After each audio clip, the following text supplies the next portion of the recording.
अस्सलाम वालेकुम बच्चों, हम लोग ने सबसे पहले इसकी इंस्ट्रूमेंटेशन का डिस्कस कर रहे थे। तो हम लोग ने इसका सैंपल इनलेट पढ़ लिया था। ठीक है। इसका सैंपल इनलेट हम लोग ने पढ़ लिया, फिर हम लोग ने आयनाइजेशन सोर्स, उसके सारे मैकेनिज्म जिनके थ्रू वो काम करता है, वो सारे हमने पढ़ लिए थे। देन हम लोगों ने जो चीज़ पढ़नी है वो हम लोग आगे देखते हैं। ठीक है। ये मैकेनिज्म मैंने आपको पढ़ा दिए थे। उसके बाद जो हम चीज़ आज पढ़ेंगे वो है हमारे पास इलेक्ट्रो इसके अंदर एक सिस्टम निकाल लगा होता है, इलेक्ट्रोस्टैटिक सिस्टम। ठीक है।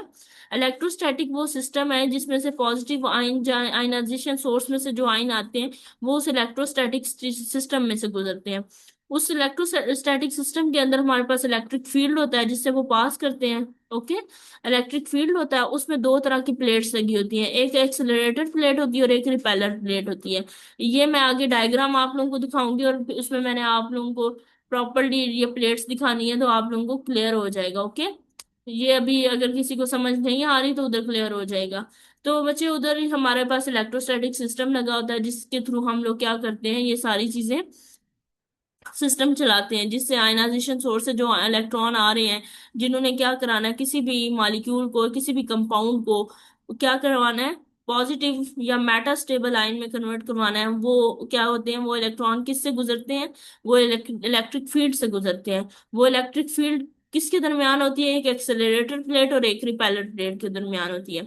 उसके बाद आ जाता है हमारे पास आयन सेपरेटर। ठीक है। इसमें एक नया एडिशन हुआ है, बाकी जितनी भी स्पेक्ट्रोस्कोपी पढ़ी है उसमें हमने कोई आयन सेपरेटर नहीं पढ़ा।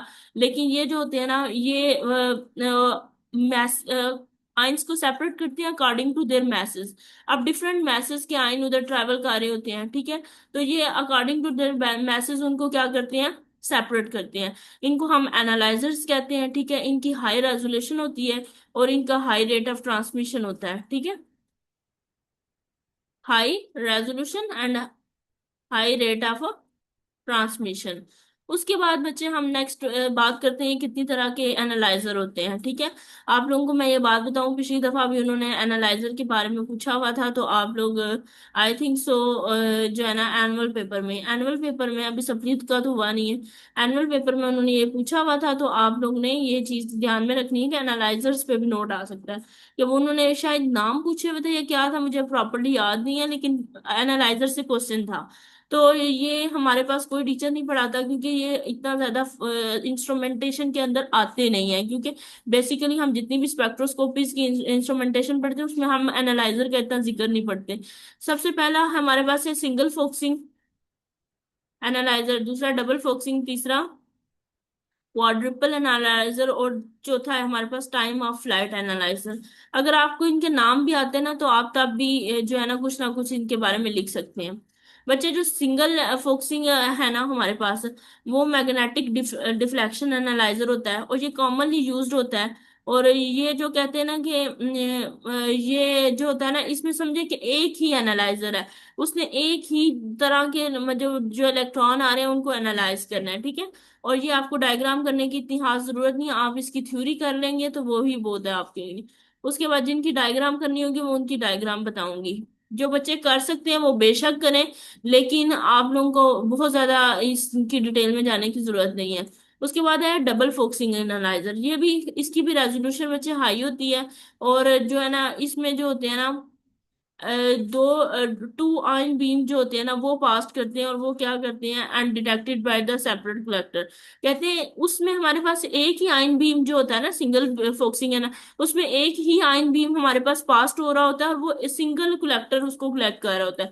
लेकिन इसमें और उसमें डिफरेंस क्या है कि इसमें दो आयन बीम ट्रांसफर कर रहे होते हैं, मतलब ये आयन जलादा है, एक आयन, ये दूसरा आयन, इनको सिंगल डिफरेंट तरह के डिफरेंट कलेक्टर इनको कलेक्ट कर रहे होते हैं, और देन ये डिटेक्टर पे जाके क्या कर रहे होते हैं, डिटेक्शन शो कर रहे होते हैं। और ये जो होते हैं ये एनालाइजर कहते हैं, इनकी रिप्रोड्यूसिबिलिटी, रिप्रोड्यूसिबिलिटी, हाँ यही लफ्ज है, और हाई सेंसिटिविटी होती है। सेंसिटिविटी हाई होने का मतलब क्या है, सेंसिटिविटी हाई होने का मतलब यह है कि ये छोटी सी छोटी चीज या छोटी से छोटी स्पेक्ट्रम की जो लाइन आएगी उसको भी डिटेक्ट करेंगे, या जो छोटे से छोटा इलेक्ट्रॉन आके उसको मेटास्टेबल करेगा उसको भी डिटेक्ट कर लेते हैं। इसलिए हम कहेंगे कि डबल फोकसिंग एनालाइजर एक अच्छा एनालाइजर है।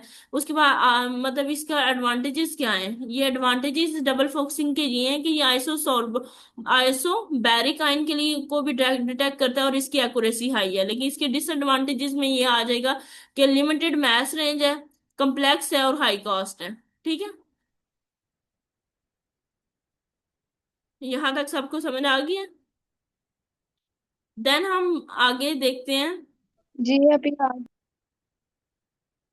आगे देखें। आगे हमारे पास है क्वाड्रेपल एनालाइजर। ठीक है, आप इसकी डायग्राम जरूर बनाइएगा। इस वाले की अगर कोई बच्चा बना सकता है क्योंकि ये इजी है, अब वो बना ले। अगर कोई नहीं बना सकता तो कोई इट्स ओके, ये इतना इम्पोर्टेंट है। लेकिन आप क्वाड्रेपल एनालाइजर की ना डायग्राम थोड़ी आसान है और ये आप बना सकते हैं। इसमें ना दो बच्चे पॉजिटिव से शो किए हुए हैं और दो नेगेटिव से स्टैंड शो किए हुए हैं। ठीक है, यही हमारे पास पैरेलल सर्कुलर टंगस्टन रॉड होते हैं। पैरेलल सर्कुलर पैरेलल लगे हुए हैं और सर्कुलर है।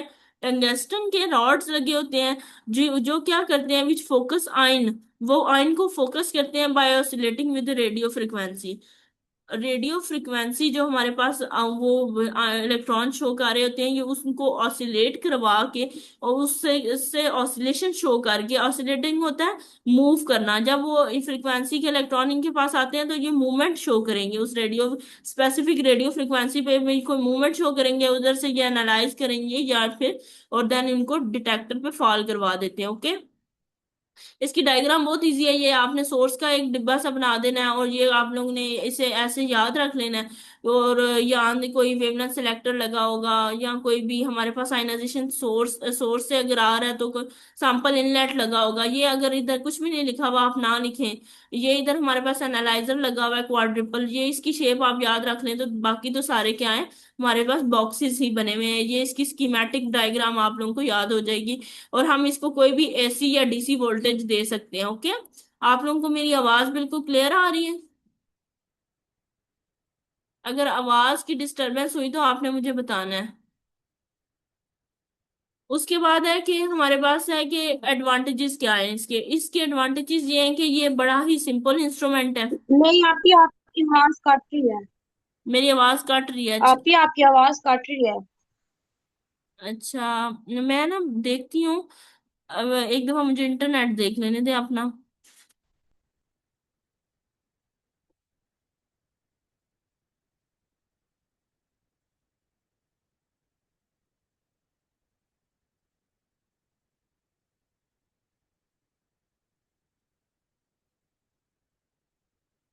अभी आवाज ठीक आ रही है?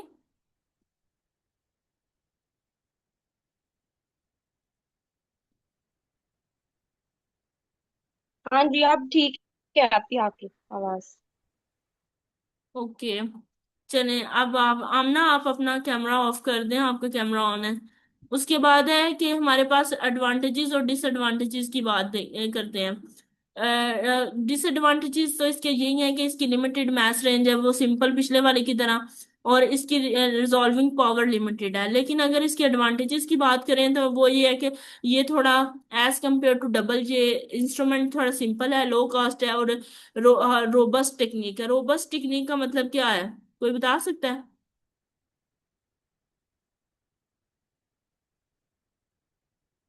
रोबस्ट टेक्निक का बच्चे मतलब ये होता है कि मतलब हाईली एक्यूरेट होना। रोबोट देखें हाईली एक्यूरेट शो कर रहे होते हैं, तो उसके साथ साथ वो काम जल्दी कर हो जाता है जो हम रोबोट के जरिए करवाते हैं as compare to man power.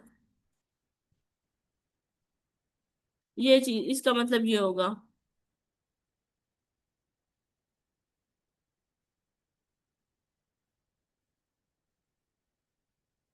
उसके बाद है time of flight analyzer. Time of flight analyzer ये है कि the ions are separated by changing their direction. इसमें ये है कि हम आइंस को सेपरेट करते हैं उनकी डायरेक्शन चेंज करके। ठीक है, then time of flight analyzer is given by, ये इसकी आपने सिर्फ ये वाली जो है ना ये आप बेशक रटे से याद रखें जैसे भी आपने याद रखनी है। इसमें मैथ टू चार्ज रेशो का आप लोगों ने क्या लेना है, अंडर रूट लेना है, के कांस्टेंट और टाइम का टी है। ये आप लोगों ने ये इक्वेशन याद रखनी है। ये इसकी जो थोड़ी असम्बली होती है वो ये होता है कि इसका सैंपल इनलेट होता है, इधर ये फिलामेंट लगा होता है, नोड होता है, और यहाँ वैक्यूम हमने अंदर क्रिएट किया होता है, एक कैथोड लगाया होता है, फिर एनोड आता है और देन डिटेक्टर आता है। ये टाइम ऑफ फ्लाइट एनालाइजर इस तरह से वर्क कर रहा होता है, ठीक है। ये जिस तरह से अभी इसका कोई आप लोग, अगर मैं आप लोगों को इसकी पढ़ाना शुरू कर दूंगी ना, इसकी डिस्क्रिप्शन कहीं और से लेके, तो ये बहुत लंबा हो जाएगा और वो हमें जरूरत नहीं है पढ़ने की। हमें पढ़ने की जरूरत सिर्फ,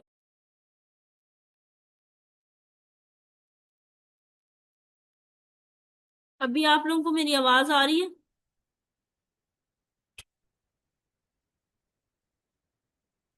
बच्चे आवाज के बारे में क्लियर करें।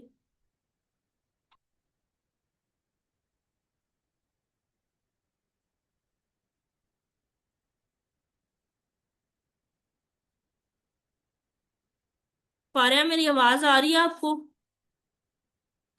जी आप भी आ रही है। चले, सही है। उसके बाद है हमारे पास नेक्स्ट हम देखते हैं टाइम फ्लाइट एनालाइजर, ये हम लोग ने कर लिया था ना।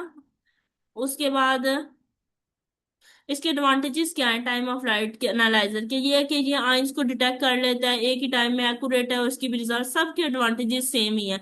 और डिसएडवांटेज भी ज्यादातर सेम ही है सबके।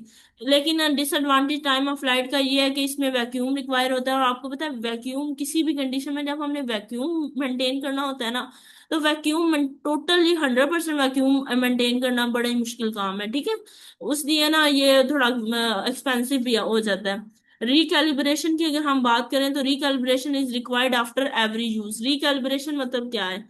आप लोगों ने एनालिसिस में सबसे पहले आप लोगों ने कैलिब्रेशन के ही प्रैक्टिकल किए होंगे, जिसमें आपने किसी भी स्टैंडर्ड से उसको कंपेयर किया होगा। वो आपने बीकर्स के किए होंगे, टेस्ट ट्यूब्स की, टेस्ट ट्यूब नहीं, वो जो पिपेट्स होती हैं उनका किए होंगे, ठीक है। तो रिकैलिब्रेशन बार बार अगर हमें रिक्वायर्ड है, तो आपको पता है अगर एक इंस्ट्रूमेंट को रिकैलिब्रेट करने के लिए हम किसी स्किल्ड पर्सन को मंगवाएं, तो उसकी कितनी ज्यादा कॉस्ट आती है। तो उसके बाद हमारे पास देन हमारे पास आखिरी क्या आ जाता है बच्चे, आयन कलेक्टर आ जाता है। एनालाइजर के बाद आयन कलेक्टर की बात हम कर लेते हैं। आयन कलेक्टर को एक और बात हम कह सकते हैं रिसीवर को, ये डिटेक्टर भी है, ठीक है। उसके बाद ये photographic plates, electron multiplier, electrometer और फैराडे सिलेंडर से मिलके ये इसके एग्जाम्पल में आ जाते हैं, जो रिसीवर के तौर पे एक्ट कर रहे होते हैं, ये डिटेक्टर के। अब ये जितने भी है ना हमारे पास, कल में हम लोग डिटेक्टर, क्योंकि हमें किसी भी बुक में किसी भी जगह नहीं दिए हुए, लेकिन लास्ट ईयर एमएस के डिटेक्टर पूछे हुए थे, मैथ स्पेक्ट्रोस्कोपी के उन्होंने डिटेक्टर पूछे हुए थे। तो इंशाल्लाह कल मैं आप लोगों को वो करवाऊंगी नेक्स्ट टॉपिक के साथ। उसको कहीं से मैं डिटेल लेके आप लोगों को इंशाल्लाह कल करवाऊंगी। उसके बाद आ जाता है कि हमारे पास वैक्यूम सिस्टम। वैक्यूम सिस्टम की अगर हम बात करते हैं बच्चे, वैक्यूम सिस्टम जो हम लोग ने लगाया होता है, कहते हैं कि इसमें ऑयल डिफ्यूजन और मरकरी पंप्स हम यूज करते हैं, ठीक है।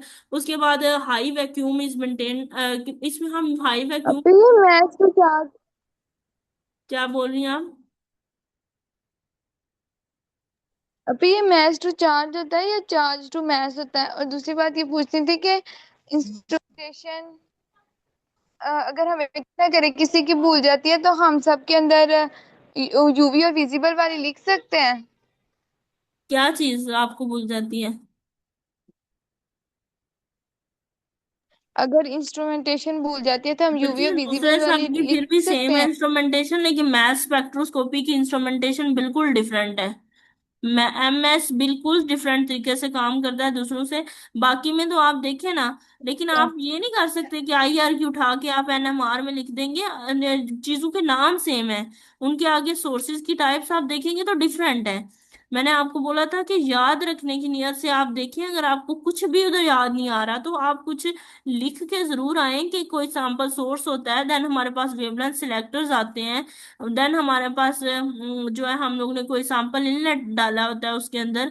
और उसके बाद हम लोग एट द एंड क्या चीजें पढ़े होते हैं, हम लोग ये भी पढ़े होते हैं कि आगे डिटेक्टर है, जैसे इसके केस में एनालाइजर्स आए हैं, लेकिन इस मैं एमएस को अगर आप लोग देखें तो एमएस के अंदर तो हम लोग ने एक प्रॉपर इलेक्ट्रोस्टैटिक सिस्टम पढ़ना है, वो उसकी डायग्राम मैं आपको करवाऊंगी तो आपको समझ आ जाएगी। उसके बाद बच्चे आगे टाइप्स ऑफ एमएस होती हैं, कि एमएस को ना हम डिफरेंट दूसरी क्रोमेटोग्राफी और स्पेक्ट्रोस्कोपी के साथ लिंक करके भी पढ़ते हैं। जैसे जीसीएमएस होता है, ठीक है, गैस लिक्विड क्रोमेटोग्राफी को जब हम मैस स्पेक्ट्रोस्कोपी के साथ कंबाइन करते हैं ना, तो ये एक अलग से इंस्ट्रूमेंट है। और ये हमारे पास जो जीसीएमएस है, ये हमारे पास इंडस्ट्रीज में मौजूद होता है, जहां पे हम क्या करते हैं कि हम कंपाउंड की आइडेंटिफिकेशन या स्ट्रक्चर इलूसिडेशन को करने के लिए इसको यूज करते हैं, ठीक है। और ये कहते हैं कि जीसी जो होता है ये वोलेटाइल और सेमी वोलेटाइल कंपाउंड्स को सेपरेट करता है, लेकिन कहते हैं ये उनकी आइडेंटिफिकेशन के लिए यूज नहीं होता। सही है। जो वोलेटाइल और सेमी वोलेटाइल होते हैं ये उनकी सेपरेशन को तो करता है, लेकिन उनकी आइडेंटिफिकेशन नहीं करता।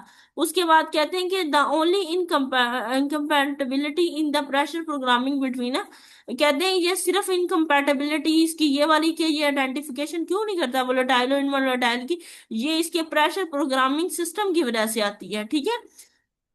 उसके बाद हमारे पास जीसीएमएस की आप लोगों ने यही डिटेल सिर्फ करनी है। बाद में जीसीएमएस का हम पूरा एक क्वेश्चन करेंगे, वो हम लोग उसकी प्रॉपर एक इंस्ट्रूमेंटेशन भी करेंगे लादा से, कि इस क्वेश्चन को कैसे लिखना है, देन मैं आप लोगों को बताऊंगी। अभी आप लोग सिर्फ पढ़ने के लिए, एक थोड़ा लेने के लिए, रिव्यू लेने के लिए आप लोग पढ़ लें, ठीक है। अब एलसीएमएस भी होता है। एलसीएमएस में क्या होता है बच्चे, लिक्विड क्रोमेटोग्राफी को जब हम मैस स्पेक्ट्रोस्कोपी के साथ रिलेट करते हैं तो वो एलसीएमएस बन जाता है, ठीक है। तो ये जो होता है ये हमारे पास नॉन वोलेटाइल कंपाउंड और थर्मोलेबाइल कंपाउंड्स के लिए यूज होता है। वो कंपाउंड जो जीसीएमएस से नहीं हो रहे वो फिर एलसीएमएस से करते हैं। एलसीएमएस का एडवांटेज ये होता है कि ये हाईली सेंसिटिव होता है और सिलेक्टिव होता है एंड इजी टू यूज होता है, ठीक है। उसके बाद हम लोग आगे देखिए CIMS। ये आप लोग सिर्फ इनके नाम याद रख लें, ये इनके CIMS के, FIMS के और फैब MS के, ठीक है। ये आप लोगों को fat atom bombardment mass spectroscopy इसका नाम है। फास्ट एटम, फैट नहीं, fast atom bombardment mass spectrometer. और इसका फील्ड आयनाइजेशन फिल्म्स इसको कहते हैं, ठीक है। Field ionization mass spectrometer. और ये आप लोग इनके सिर्फ नाम याद कर लें, अभी तक आप लोगों को सिर्फ ये पता ना। और जो ज्यादातर आपसे पूछा जाता है वो LCMS और GCMS, और इन दोनों में भी GCMS सबसे ज्यादा पूछा जाता है। तो इनशाला वो हम कर लेंगे, उसको डिटेल में हम लोग क्वेश्चन करेंगे उसका।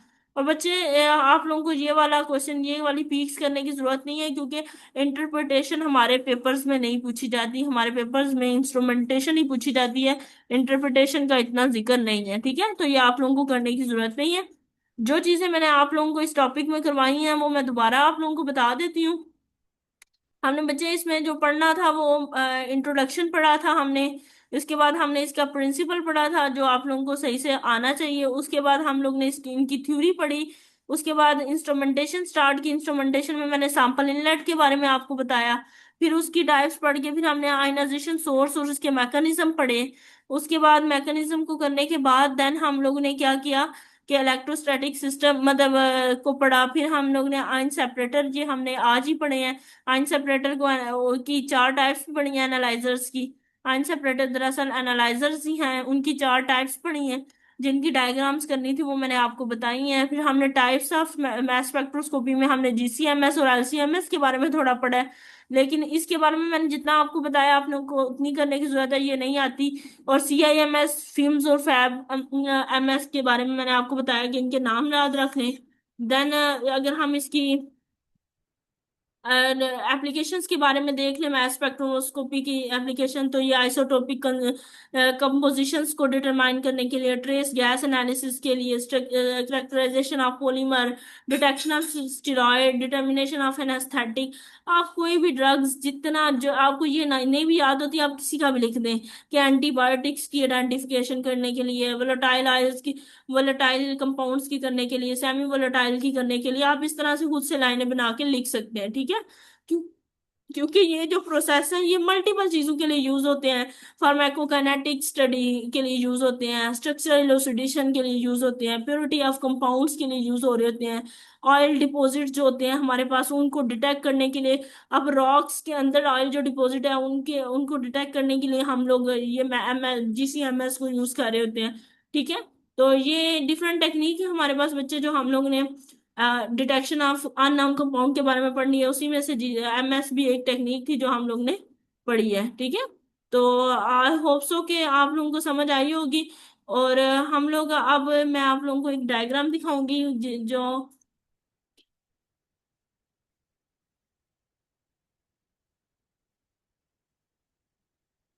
आप लोग ये देखें। अब आप लोगों ने जो इंटरनल, वो तो एक आपके पास स्कीमेटिक डायग्राम थी ना, आप लोगों ने जो जनरल डायग्राम बच्चों बनानी है ना, आप लोगों को नजर आ रही है स्क्रीन? बच्चों बोल के मुझे बता दें कि स्क्रीन नजर आ रही है, क्योंकि मुझे आपकी चैट नहीं शो होती ना जब मैं कोई इमेज ओपन कर लेती हूँ। जी आप ही। जी आप ही नजर आ रही है। चले सही है। आप लोग ये देखें कि ये सैंपल इंजेक्टर पोर्ट है जिसके अंदर हमने सैंपल डाला हुआ है। ये इलेक्ट्रॉन गन क्या है? Electron gun is an ionisation source, जिसके बारे में डिफरेंट हमने पढ़ा है, ठीक है। तो आयनाइजेशन सोर्स है ये। सैंपल वेपोराइजेशन के लिए कोई फिलामेंट लगा हुआ है, क्योंकि हमने पढ़ा था कि सैंपल वेपोराइजेशन क्यों जरूरी है, क्योंकि वेपर स्टेट में ही एमएस ज्यादा अच्छे से काम करता है। उसके बाद ये इलेक्ट्रोस्टैटिक सिस्टम लगा हुआ है, ठीक है। इसमें एक रिपेलर प्लेट है और एक एक्सेलरेटर प्लेट है। देन हमारे पास ये मैग्नेटिक फील्ड हम लोग ने मैग्नेट से अप्लाई की हुई है। ये इलेक्ट्रोस्टैटिक सिस्टम, ये मैग्नेटिक फील्ड वाला सिस्टम। देन इधर से हमारे पास वो गुजर के वो किस पे जा रहे हैं? डिटेक्टर पे जा रहे हैं। और वो जो होते हैं, जो डिटेक्टर मैग्नेटिक फील्ड होती है, वो लाइटेस्ट आइंस को मोस्टली क्या करती है? डिफ्लेक्ट करती है, सही है। डिफ्लेक्ट करना मतलब डिटेक्टर तक पहुंचाना। आई थिंक सो, मुझे तो लगता है अब आप लोगों को इस डायग्राम से तो सारी चीजें कवर होगी होंगी। जो जेन में एक कॉन्सेप्ट इंटरनल डायग्राम का नहीं आ रहा था, इंटरनल डायग्राम का तो आगे सबसे, मैंने जितनी भी डायग्राम्स देखी उनमें से सबसे इजीएस्ट डायग्राम मैंने ला के आप लोगों के सामने रखी है, कि आप लोगों का कॉन्सेप्ट हम बिल्कुल क्लियर हो जाए। आप किसी का कोई इस हवाले से कोई आप लोगों का रह गया कि आप लोगों को समझ ना आई हो?